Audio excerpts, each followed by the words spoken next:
We have a big weather pattern shift in the forecast this weekend. Hard to believe that we're going from 84 degrees for a high temperature this afternoon. This is more typical for May, so we are way ahead of schedule when it comes to the spring, almost summer-like warmth in a sense. But by Monday, winter is back in full force, at least for a brief amount of time. May not even get out of the 40s Monday afternoon, so you might have the AC on tonight, but you'll probably have to switch back over to the heat, and you'll also have to break back out those heavier coats just in time for the start of next week. And that's courtesy of a pretty strong cold front, which is already draped across the region right now. But that cooler air actually won't move in until Sunday into early next week. We have the stationary front directly overhead tonight. You can see near and just south of it, we have some showers ongoing across parts of Georgia. Those are moving into the southern tip of South Carolina. And as long as we have this stationary front draped overhead, this will keep a chance of rain in our forecast heading into the weekend, at least for tomorrow into tomorrow night.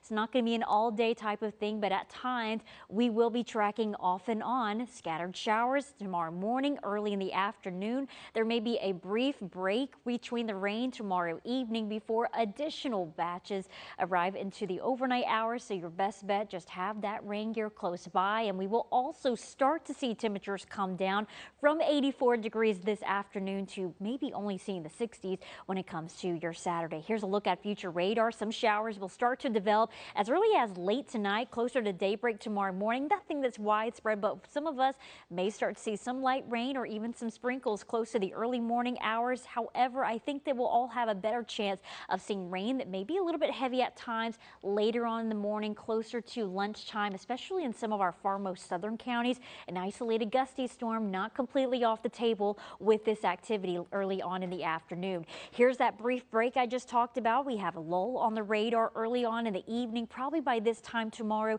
but another wave likely moves in into the overnight hours, and this will be the end all be all when it comes to the chance of rain with this system. We'll actually end off Sunday with clear skies overhead, some sunshine by the end of the weekend, but that is when that cool air moves in and also when winds really pick up.